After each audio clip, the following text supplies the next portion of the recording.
Live, this is Fox News First.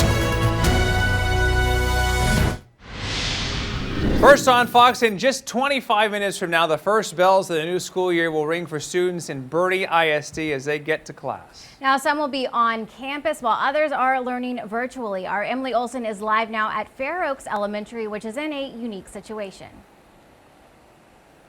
Hey, good morning, Ashley. And yeah, Metro Health right now is not recommending in-person instruction for Bexar County schools, but the unique part about this is Fair Oaks, the school behind me, is technically in Bexar County, but part of Boerne ISD. So the majority of these students today will be learning on campus. Now, I reached out to Boerne ISD, Brian Benway, and he says that about 77% of students in the district will be on campus today, while the remaining students will be learning virtually. Now, like many other districts, masks will be required. There will be temperature check stations as well as sanitization stations and several different lunch periods to spread students out. Now, back to school plans for Boerne ISD actually started back in April, and Benway says it's been a long process as they're excited to get back to class.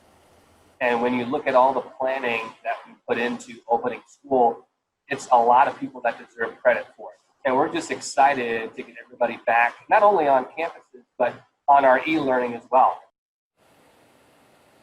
Now, if somebody does test positive for COVID-19, they say that the building, classrooms, as well as the hallways will be shut down for sanitization. Reporting live, I'm Emily Olson, Fox News First.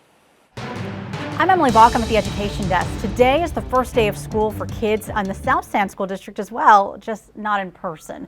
South San students are beginning the school year at home with virtual learning. The district says classes will remain online until the Texas Education Agency and local health leaders give the all clear that it is safe to go back to campus. And when that happens, South San will give families the option to either keep their kids at home or send them back to school. All morning, the Education Desk and our friends in the studio will be showing you how South San and other districts are working to bridge the digital divide that the pandemic exposed in our city. So stay with us. From the Education Desk, I'm Emily Baucom. And good morning, everyone. I'm Ashley Sutton. Thank you so much for joining us. Yes, it is back to school time. I know some other districts are sharing pictures on social media of all the different messages that families have shared on chalk so that when the teachers do return, they have a very warm welcome. Yeah, I guess normally we would see all the, the kids holding the signs first day of school with the haircut and everything. So a little different this year, but nonetheless, I guess, Greg, some of the kiddos will be out in Boerne. We know the ones that are going to class. Yeah, absolutely. It's going to be, blistering hot outside, just like what we have been seeing. Those temperatures near 110 for a heat index later on today. Here's a live look at the World Car Cam in San Antonio. Clouds this morning, but again, those clouds will decrease in a hurry here this morning. And we will see a whole lot of sunshine. That's going to warm us up. 78 now in San Antonio, 74 across the hill country. The middle and upper 70s to our south. Here's a live look at the radar. We are quiet, no rain on the map. Heat advisory in effect from 1 p.m. until 7 p.m. today for Bexar, Atascosa counties, points north and east for heat index values approaching that 110-degree mark. Here's a look at the planner for today. 79 at 8, 92 by noon, already seeing heat index values around 100 by that time, 101 by 5. With a whole lot of sunshine. There is some relief in the 7-day, the full forecast coming up, but right now, on-time traffic.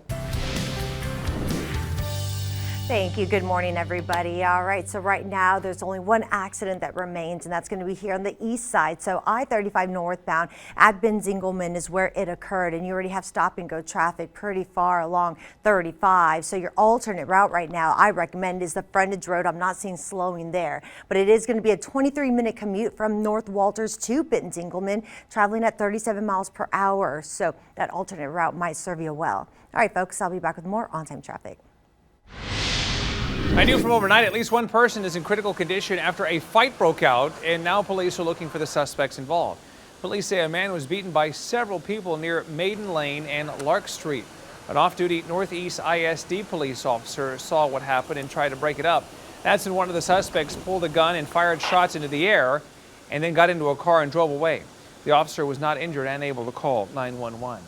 Moments later, officers caught up to the suspects, who then led police on a high-speed chase toward Groff and Hortensia. Eventually, the suspects crashed into another vehicle with a man, woman, and child inside, and none of them were hurt. The police were able to arrest one person, but have not found the other suspects. Making headlines this morning, Joe Biden and his vice presidential pick, Senator Kamala Harris of California, will make their first public appearance together. That will be in Delaware. Now, if elected, Harris would become the nation's first female, Black, and Asian American vice president. According to their campaign, they are expected to talk today about working together and fighting for working families. A major shakeup in the college football world as the Big Ten and Pac-12 announced that they are postponing their fall sports seasons.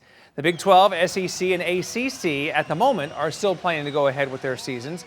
The Pac-12 commissioner said all scholarships would be guaranteed. The conference is also asking the NCAA to extend an additional year of eligibility for their student athletes. Right now, a local family is mourning the loss of their father and grandfather, who died over the weekend from COVID-19. 56-year-old Michael Granado was taken to the hospital on July 30th, and just 9 days later, he passed away. Michael was the sole provider for his family and leaves behind a wife and 3 children, including a 14-year-old daughter. I've been crying out to God and to my Michael and just wondering why did this have to happen? And I just think that things could have been different. A GoFundMe page has been set up to help his family. We have a link to that at our website, foxsanantonio.com. And just last night, 11 new deaths were reported. That puts our local death toll at 519. Now, that also includes an additional 53 deaths dating back to the beginning of July that the city just now confirmed. City leaders also announced 205 new cases, so that brings the total to more than 43,000 since the onset of the pandemic. All right, happening today, the City Council will hold 2 meetings focusing on several issues, including the city budget. So at 2 this afternoon, members will focus on the 2021 proposed budget. They're also expected to talk about funding for police departments and how the future of that will look. Then at 5 this evening, City Council members will listen to the public's comments about those topics.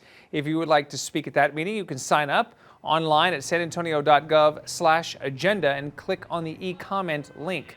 Both meetings will be held via video conference, and you can watch them live at sanantonio.gov/TVSA. Well, a Texas favorite might be added to the list of shortages because of the pandemic. How Dr. Pepper is trying to make sure that you can still get your fix.